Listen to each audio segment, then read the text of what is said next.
오늘 우리에게 주시는 하나님의 말씀은 요한복음 10장 32절에서 42절까지 말씀입니다. 32절 예수께서 대답하시되 내가 아버지로 말미암아 여러 가지 선한 일로 너희에게 보였거늘 그 중에 어떤 일로 나를 돌로 치려 하느냐.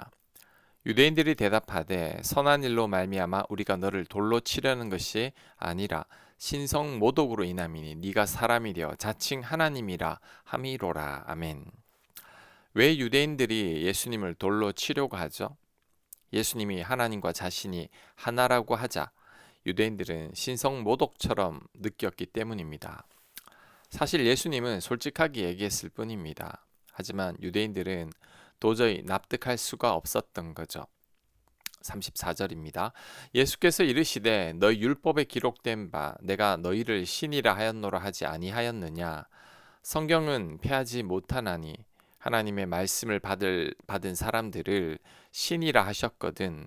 하물며 아버지께서 거룩하게 하사 세상에 보내신 자가 나는 하나님의 아들이라 하는 것으로 너희가 어찌 신성 모독이라 하느냐. 아멘.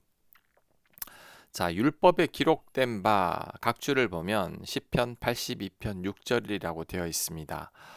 내가 말하기를 너희는 신들이며 다 지존자의 아들들이라 하였으나. 자, 여기서 재판하는 지도자들, 하나님의 말씀을 전하는 자입니다. 시편에서는 이들을 신이라고 했습니다. 예수님은 하나님의 말씀을 전하는 자이니 그렇다면 신이라고 불려도 괜찮습니다. 하나님의 아들이라고 해도 틀릴 게 없다는 거죠. 그렇다면 우리도 신일까요? 우리도 하나님의 말씀을 받은 자들이라고 할 수 있습니다. 왜냐하면 우리는 말씀으로 하나님과 교제하고 있기 때문이죠. 성경 말씀을 통해 하나님의 음성을 듣고 있습니다. 또한 우리들이 나중에는 하늘에서 주님과 함께 살게 될 것입니다. 우리는 예수님 덕분에 영원한 생명을 가졌기 때문이죠. 우리가 신이신 하나님의 자녀라면 우리도 신과 같은 존재가 된다고 할 수 있죠. 그래서 천사들도 우리를 흠모한다고 하는 것입니다. 물론 절대 하나님과 같은 신은 못 될 것입니다. 하지만 하나님께서 부족한 피조물인 우리를 신과 같은 존재로 만들었다고 생각합니다. 얼마나 감사합니까? 그러면서 예수님께서 덧붙입니다. 37절 만일 내가 내 아버지의 일을 행하지 아니하거든 나를 믿지 말려니와 내가 행하거든 나를 믿지 아니할지라도 그 일은 믿으라. 그러면 너희가 아버지께서 내 안에 계시고 내가 아버지 안에 있음을 깨달아 알리라 하시니 그들이 다시 예수를 잡고자 하였으나 그 손에서 벗어나 나가시니라. 아멘. 내 말을 믿지 못하겠거든 내가 행하는 일로 나를 믿으라고 합니다. 예수님이 행한 이적이 수없이 많죠. 그것으로 예수님을 믿으라는 거죠. 하지만 유대인들이 예수님을 믿기는커녕 오히려 예수님을 잡으려고 했죠. 그 이유는 교만과 탐욕으로 인해 귀가 가려지고 눈이 가려진 겁니다. 그래서 하나님의 아들인 예수를 몰라본 거죠. 어떻게 보면 영적인 맹인이라고 할 수 있습니다.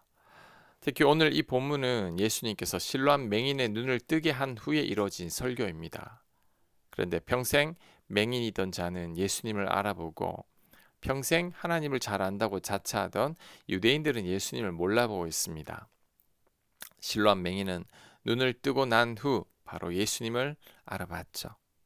그런데 바리새인들은 평생 눈을 뜬 자였지만 예수님을 전혀 몰라봅니다.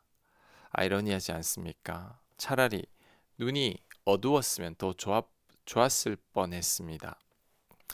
누가 더 맹인입니까? 바리새인들이 더 맹인입니다.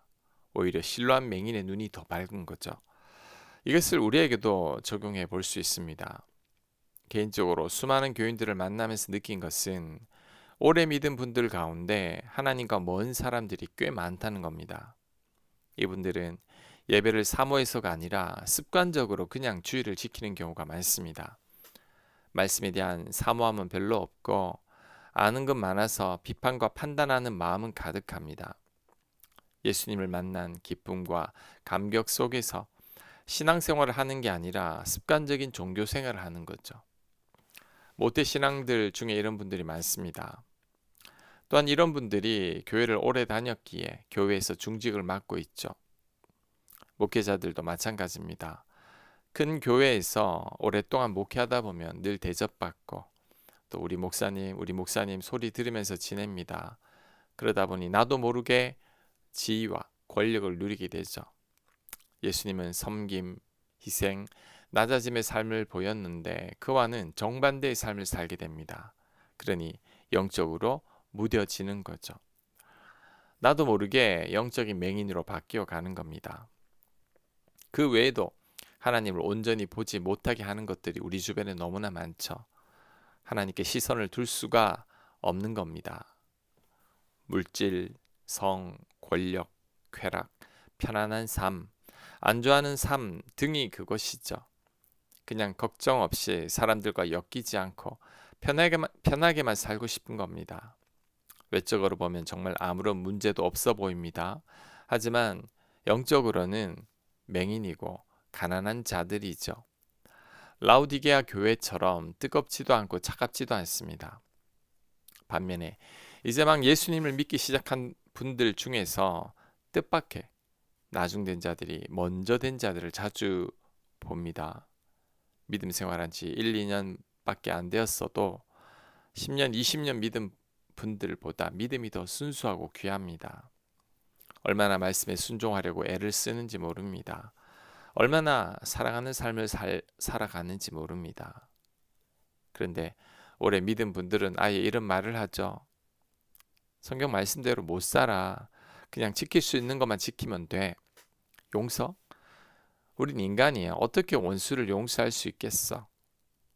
그렇게 되면 예수님이랑 똑같은 거지. 이처럼 믿는 분들 가운데 예수님 안 믿는 사람들보다 인격적으로나 성품으로나 더 형편없는 분들도 많습니다.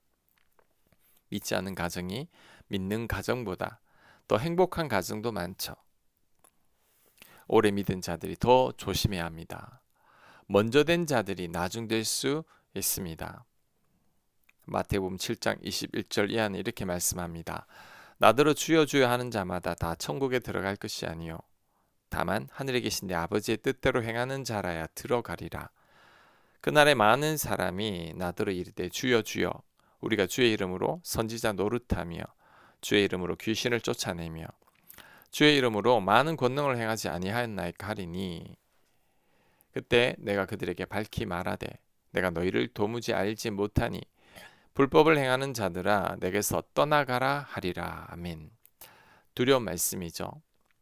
문자적으로 해석하면 믿는 자들 가운데 천국 못 갈 사람들이 많습니다. 어떻게 될지는 나중에 가봐야 하겠지만 정말 사랑하고 말씀에 순종하며 산 자들과는 분명히 다를 겁니다. 우리가 어떻게 살아야 할까요? 영적인 맹인으로 살아서는 안 됩니다. 교회 생활 오래 하다 보면 나도 모르게 바리새인처럼 영적인 맹인이 되어 갑니다. 그리고 또 안타까운 것은 내가 그런 줄 모른다는 거죠. 지금 바리새인들과 유대인들만 봐도 잘 알 수 있습니다. 자신들의 영적인 상태를 전혀 모르고 있습니다. 우리가 조심해야 합니다. 우리가 눈뜬 맹인이 될 수도 있습니다. 40절 다시 요단강 저편 요한이 처음으로 세례 베풀던 곳에 가사 거기 거하시니 많은 사람이 왔다가 말하되 요한은 아무 표적도 행하지 아니하였으나 요한이 이 사람을 가리켜 말한 것은 다 참이라 하더라. 그리하여 거기서 많은 사람이 예수를 믿으니라. 아멘. 세례 요한이 있는 곳에서 많은 사람이 예수님을 믿었다고 하는데 그 이유는 요한이 예수님은 참이라고 증거했기 때문입니다. 사람들은 요한의 말이면 무조건 신뢰했습니다. 그래서 예수님을 믿게 된 거죠. 요한의 놀라운 영향력이 보입니다. 요한이 그만큼 신뢰할 만한 사람이라는 거죠. 그렇다면 우리는 어떨까요? 우리들의 말 한마디나 추천으로 누군가 예수님을 쉽게 믿을까요? 그렇지 않습니다. 오히려 그 반대의 경우가 더 많죠. 세상 사람들을 만나보면 많은 분들이 크리스천들이 싫다고 합니다. 크리스찬들을 신뢰할 수 없다고 말하고 자기밖에 모르며 말만 잘한다고 합니다. 그래서 교회에 나가기 싫다고 하죠. 요한의 말에 많은 사람들이 예수님을 믿었지만 우리는 오히려 예수님을 전하는데 걸림돌이 되고 있죠. 그렇다면 왜 이런 결과가 나왔을까요? 우리들의 삶이 믿지 않는 자들의 삶과 똑같기 때문입니다. 우리의 삶이 세상 사람들과 별로 구별되지 않습니다. 선한 영향력도 끼치지도 못합니다. 때로는 세상 사람들보다 더 악하기도 하죠. 그러니 우리가 오히려 복음 전파에 방해가 되는 겁니다. 간디는 예수님은 좋은데 크리스찬들은 싫다고 했습니다. 크리스천인 우리들이 믿지 않는 자들에게 본이 되지 못했기 때문이죠. 우리가 먼저 바르게 살아야 합니다. 우리가 세상에서 빛과 소금의 역할을 감당해야 합니다. 불과 몇십 년 전만 하더라도 이렇지 않았습니다. 교회 장로님이라고 하면 믿지 않는 자들도 다 신뢰하고 존경했을 정도입니다. 은행에서 대출을 받을 때도 교회 장로님이라면 더 수월하게 대출 받을 수 있었습니다. 하지만 오늘날은 그렇지 못하죠. 당당하게 크리스찬이라고 말하기가 힘들 정도입니다. 크리스천들에 대한 신뢰가 사라졌기 때문이죠. 우리가 위대한 세례 요한은 될 수 없지만 우리의 말을 세상 사람들이 신뢰할 정도는 되어야 합니다. 요한처럼 우리가 말하는 것은 다 참이라고 믿어주는 사람들이 많아야 합니다. 우리가 성실하고 정직하다는 평가는 들어야 하고 예수님 믿는 사람이 다르다는 말은 들어야 합니다. 그럴 때 우리를 통해 예수님이 전파될 것입니다. 내 곁의 사람들이 나로 인해 예수님을 믿게 될 것입니다. 아멘. 기도합니다. 우리의 말과 행동이 보증이 되는 삶이 되게 하여 주옵소서. 요한처럼 우리를 모든 이들이 신뢰할 수 있는 자가 되게 하여 주시옵소서. 예수님 이름으로 기도합니다. 아멘.